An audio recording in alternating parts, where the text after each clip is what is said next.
Brother Peter with tidbits from the Word. How are you this morning? Good to see you. We're in chapter 11 of the book of Proverbs, and I just did one a little while ago, and I got carried off on the rabbit trail and didn't finish it. I'm going to have to finish it now. We're going to start with verse 13. And verse 13 says, "A talebearer revealeth secrets, but he that is of a faithful spirit concealeth the matter. Where no counsel is, the people fall, but in the multitude of counselors there is safety. He that is surety for a stranger shall smart for it, and he that hateth suretyship is sure. A gracious woman retaineth honor. A strong man retaineth riches. The merciful man doth good to his own, but he that is cruel troubleth his own flesh." I have had some people that see tidbits from the Word, and they said, "Brother Peter, some of those you do sound very slow, and they sound like you're having a little bit of a problem or whatever." Well, I'm not having a problem. What I'm doing is I'm studying, and I invite you to study with me. These little 10-minute things, the majority of them are studying and restudying. How many times have you read Proverbs chapter 11, Brother Peter? I can't tell you. But I never read it without discovering it. You rediscover it. You rediscover it on a daily basis. You rediscover it. How many of you go to work? How many of you are going to go to work today and you're going to do the exact same job you did yesterday?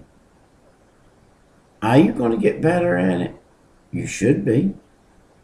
Are you going to get to be the one that people say, "Hey, if you want to know anything about that machine, you ask that man, he's been on it 20 years, knows everything about it. He can tell by the sound of it when it's clickety-clacking. He can tell whether the click's proper or the clack's proper."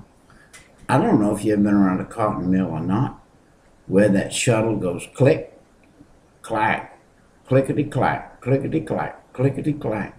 The click is on the over there on the right-hand side. The clack is on the left-hand side.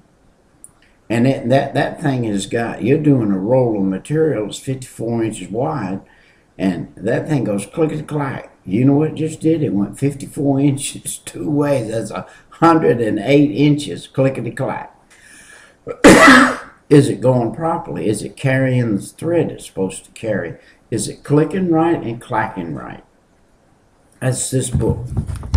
This book clicks and clacks. You say, how many times you read it, Brother Peter? I'm marking my book.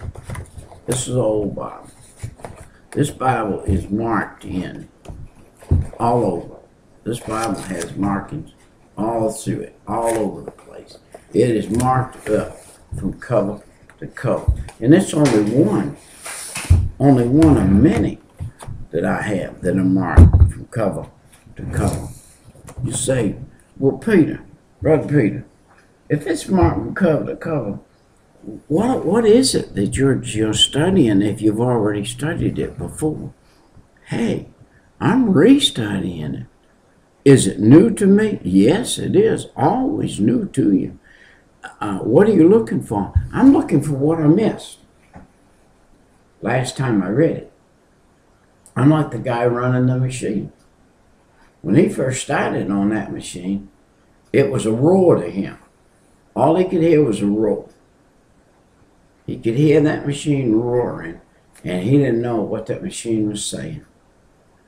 But now, when he listens to that machine, you know what he hears? The very little bitty squeak there's a little bit of squeak in there. And he says, he's got this little oil can sitting over here. Been sitting there 30 years. It's still with the machine.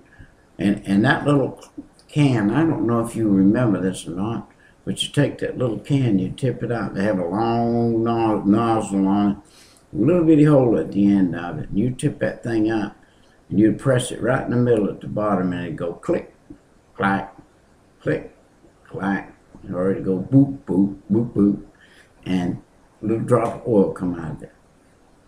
Well, here's this man, he's been working on this machine now for 30 years, and he walks out, and all you hear is this thundering machine sitting there thundering. And you know what he hears?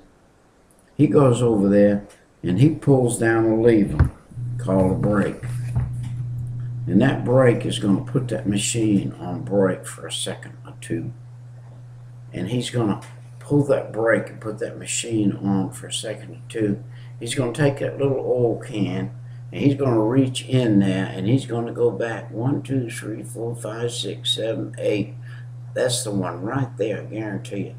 And he's going to go click, pop, pop, not click, clack, pop, pop. And he's going to drop a little oil on there. He's going to back his hand out of there so it won't get chewed off. And he releases that brake. And now he's listening. Yeah, he said that was it. That was the one right there. That was the one making that squeak. And if I allowed that squeak to go, it would have broke down in just a little while. And I'd have had to tear it apart and take that part out of there and put another one in. And he recognized it. Now, that's the way with the Bible. If we're reading the Bible, if for us is a learning lesson. If we'll stay in it, we'll stay repaired. And if we don't stay in it, we won't be a well-oiled machine, and we won't be a properly working machine. We'll break down in parts of our life. So let's get back in verse 18. It said, the wicked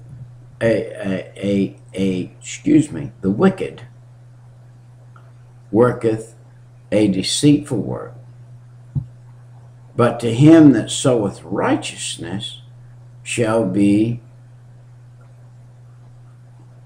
a sure reward. And you know, you need to study. When you're doing the Bible, you need to study, and you need to figure out some things. He said, the wicked worketh a deceitful work, but the sorrow but the sower of righteousness shall be a sure reward. As the righteous tendeth to life, so he that pursueth evil pursueth to death. Now the righteous man is going to pursue the righteous things, and the evil man is not going to pursue the righteous things. What he's going to pursue is going to lead him to death.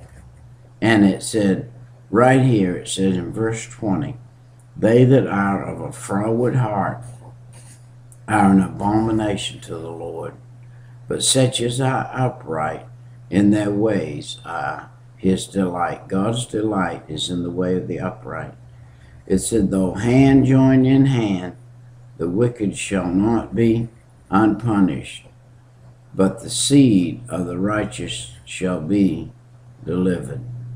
Wow, what reading. As a jewel of gold in a swine's snout, so is a fair woman which is without discretion.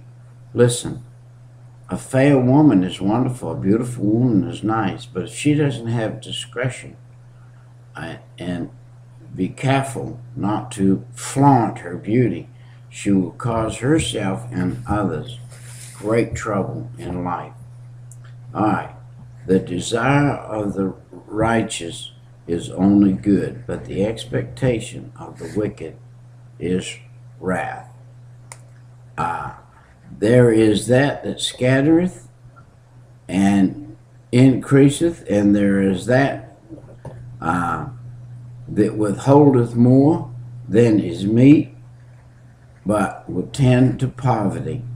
There are those that exact more money out of you than they made the deal for.